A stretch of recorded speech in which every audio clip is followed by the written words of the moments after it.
I'm going to talk about something I learned earlier today from a video I stumbled on. Now, this lady had posted that she was in her bathroom taking her bath when her neighbor screamed at her to turn down her music. She was playing a loud music, and so the woman came and screamed at her and complained. And so she apologized and said she was in the bathroom, screamed and then said she was in the bathroom, but she would turn it off or down when she comes out. So she came out and she decided to do one thing. She decided to go to the house. It's their neighbors. So she stepped out. She was even barefoot.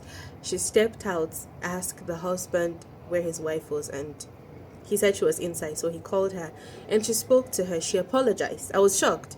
She apologized to the woman and she said she did not intend to play loud music like that. She explained that she had issues with her ears. She had surgery. So what might be loud for other people might just be the regular and normal sound for her. And so she apologized that she didn't intend to wake her from sleep at that point in time with loud music. And then she when she came back, she said something that really struck with me. She said these are her neighbors. She's a student, even though she stays in her space, all right? But she said these are the people who she's spending time with. They are close to her. If anything happens to her, they are the first responders before her parents from whatever states they are would come. Before anybody would hear about it, they would be the first to know what is going on. They would be the first to show up for her whilst she's in trouble. And it just stuck with me. Sometimes we treat the people in our spaces anyhow. We disrespect them, and sometimes we are right. Actually, they talk to us the way they're not supposed to, and instead of trying to make peace and trying to see how we can live together and stay together, we pick offense.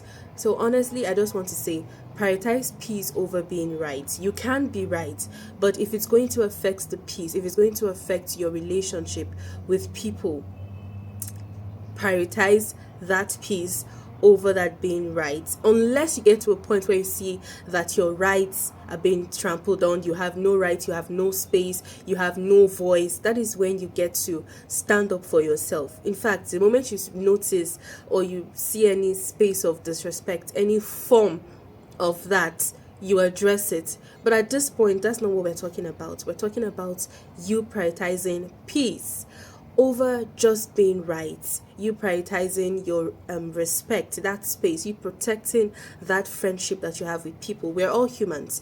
Definitely, we're humans, and we would fail at one point in time. We would flop at one point in time. We would do what we're not supposed to do at some point in time. But when we reach a consensus, when we understand each other, when we have an understanding of each other, then I think it is very easy for us to be able to live together in peace and in unity. So yes, it is important for you to think about it in this way. Prioritize your peace over being right.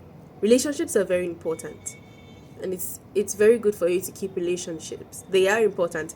Don't let anybody tell you people are not important. Friendships and relationships are not important. You can survive on your own out there. You are who you are. No man is an island. So relationships are important. Friendships are important. So when it gets to the point where you know this is threatening your friendship and your relationship with people, then I think you need to prioritize your peace over every other thing. Prioritize the peace that you need to keep over any other thing. I hope I made sense.